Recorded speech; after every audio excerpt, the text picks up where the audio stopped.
It's rolling. Okay. We got 3.1 after video. So, since I'm by myself, I don't have anyone to actually test me on my cards. So I made a document with 25 randomly picked questions from the first four lectures.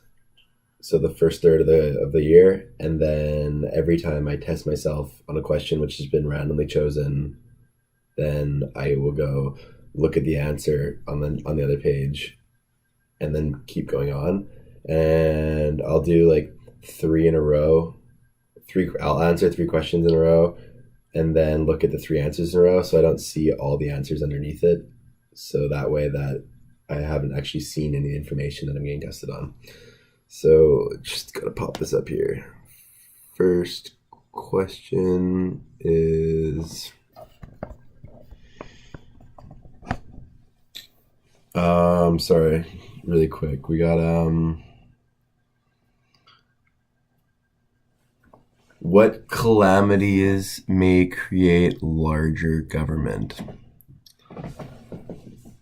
And then question two is what are the two economic systems?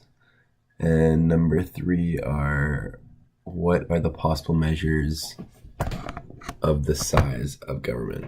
Okay, so size of government, we could do social spending, government regulations, total employment. I guess those three would work right there. What factors would affect? Sorry, the second question was what calamities? So that's referring to like major world disasters like the global financial crisis in the 20s, the much smaller one in 2008, World War I and II, because all these, like for example, the wars, they increased production massively. So GDP was above expectations. So the government was just running like crazy. And then the two types of economics, what are the two types of economic systems? We have demand socialist economics and market capitalist economics. Okay. Let's check the answers here. Number one, what are the two economic systems? Market capitalist economics and demand socialist economics. Okay, that's good. What are the possible measures for government, employment, regulations, spending, expenditures? Good. Explain how calamities could create larger government. Calamities such as the Great Depression, World War I, government spending exponentially increases, production of many goods is nationalized, and people are employed through armies and other countermeasures. Perfect. Okay, moving on. We have what is the definition? When was universal health care enacted in Canada? What is the Unemployment Insurance Act of 1940? And outline the principles of equalization programs. Okay, well, equalization programs would be easy. That's just certain provinces have more means of meeting their portion of the national GDP than others. So say Alberta with all the gas, although gas prices have a lot less this year than they have been in the past, they're still exponentially higher than, say, Prince Edward Island. So people in provinces such as like the territories and Nova Scotia and Prince Edward Island who have less chance to create their own GDP, well, they are given GDP from countries such as British Columbia, Ontario, and Alberta, who have GDPs above the national average. Universal health care was enacted in 1966, and the Unemployment Insurance Act of 1940. I'm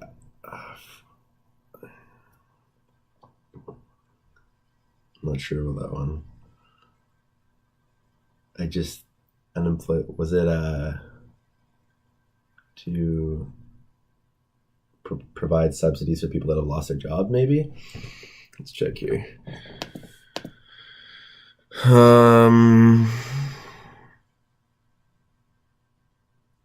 We have universal healthcare in 1966. Yes. Government equalization programs is a transfer program for addressing fiscal disparities among provinces. There we go. Unemployment Act. Unemployment was a social insurance program enacted in Canada, which saw many social security arrangements. I'm not sure if I can give myself a mark for that one. Okay, that's one. It's one mistake. I get one more mistake based on my testing criteria.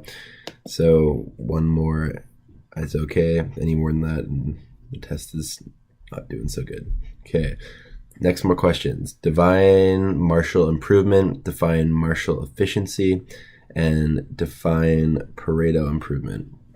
Pareto improvement would be improving the outcome of one person while not affecting anybody else. A Marshall improvement would be improving the overall benefit. So say you have 5 people and their net worth is $400. Well, if you make a change and the net worth is now $450, no matter if someone's worse off or better off, doesn't matter about the individuals. It's just a matter of the overall being better. And then finally would be Marshall efficiency would be the best possible outcome. So say all 5 people make $400. Well, if the most they can possibly make is $600, that's Pareto efficiency.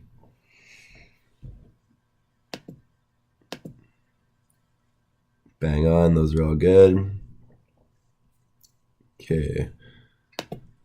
Next one, we got what is a public good? What is a private good?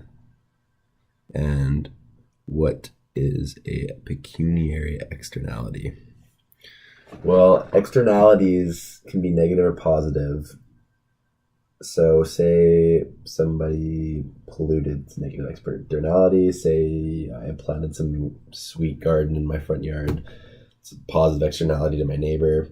A Pareto externality would be, say, it would be when the good and bad are equal. So they're basically still Pareto efficient. Because say you go to the store and you buy a bottle of whiskey, because you're buying it, the price goes up. So the other people that want to buy whiskey, it's a negative externality for them. But for the whiskey producers, they get to charge more now for the same product. So it's positive externality. Pecuniary externality is just when they're offset. Public good, it's a good provided for all members of society at no cost. So like public radio, news broadcasts,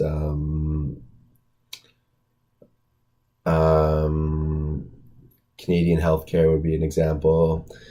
And then we've got, what's the last question again? Sorry, just let me double check here.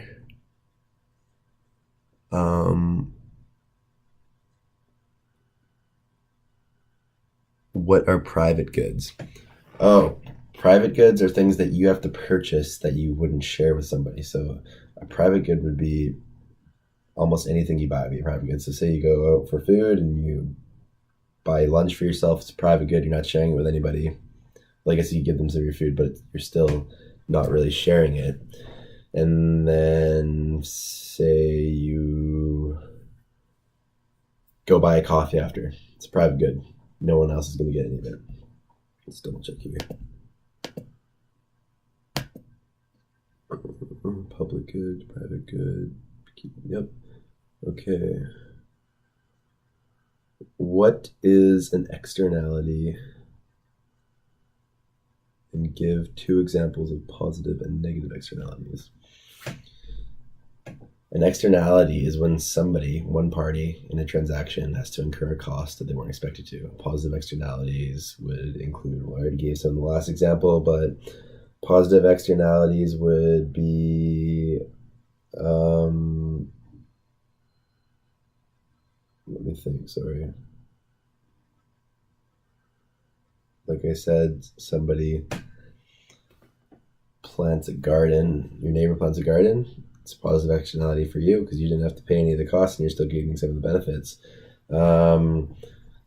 Someone's having a party and you're rock concert and you're nearby and you can hear the music and you love the music, you're not paying for it, but you're still receiving the benefit. Negative externalities would be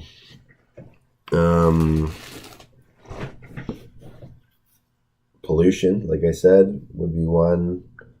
And the second one would be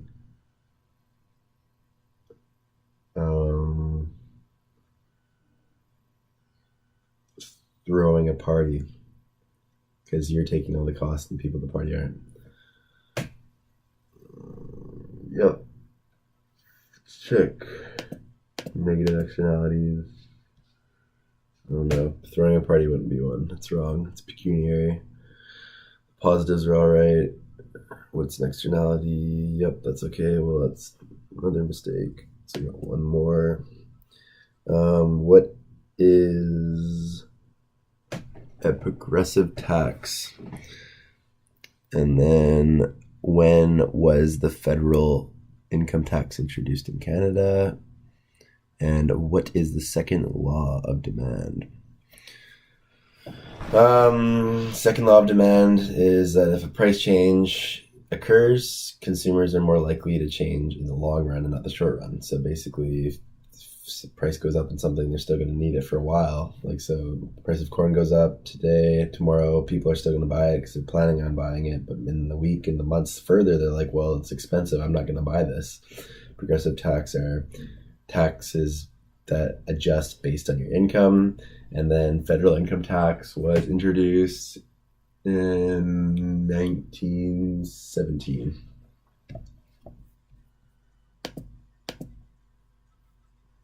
Yep. Okay. And we got, what creates a problem in a used car market? What can governments do that private providers cannot do? Sorry, what can governments do that private providers can't? And then, what is adverse selection? Okay, well, adverse selection would be hidden knowledge. So say, we'll take the car example and just get both questions off at the same time, because that would be a problem with adverse selection. If you're selling a car to somebody, you know everything about your car. So even if it's breaking down, even if it looks good and you know it's breaking down, you know it's breaking down. You know it. But you're not going to say that to the other guy because you want more money.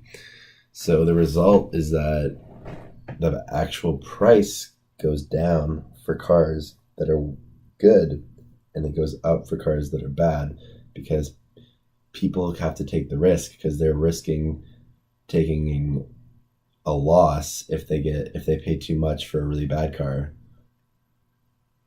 So they're not going to pay a lot, because so even if a car is worth $10,000 and then there's an exact same car that has a bunch of damage that's worth $1,000, they're not going to pay more than the middle, which would be $5,500. That would be the price of both, because they don't really know the difference between the two.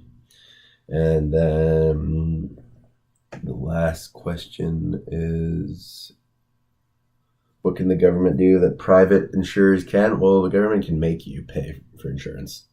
It's the law, right? They can force people to do whatever they want. That's basically it. Force people to buy insurance, force people to pay their taxes. They can force people to do whatever they want.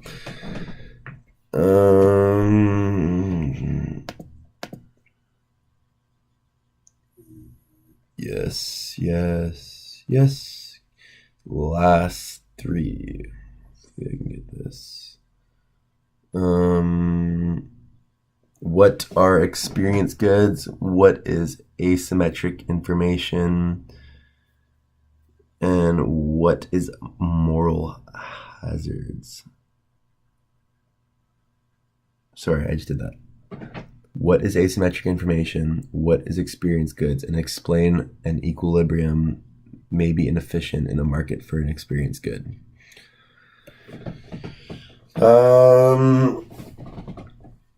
We have, what is asymmetric information? That is where both parties have information, but one party has better information than the other. Experience goods are products where you don't initially know the value of them. So say it initially might be $10, but until you actually use it, you might not know exactly what it's worth. So if you go to a restaurant, you buy a steak and it's $30, you don't really know if it's worth the $30 to eat it. And then explain why an equilibrium may be inefficient in markets for inexperienced goods. Honestly, don't know. I don't know. I can't even guess on that one. So it's disappointing. Guess it's a fail. It was this close. Almost finished it up, but I think that next week it's just a matter of studying and maybe doing a few extra study sessions just to really grind it down, because I think all the information was there. It was just some of the longer questions that were really hard, but overall it was okay. I guess I failed it, which is disappointing, but the knowledge is there. It's just a matter of getting it eventually.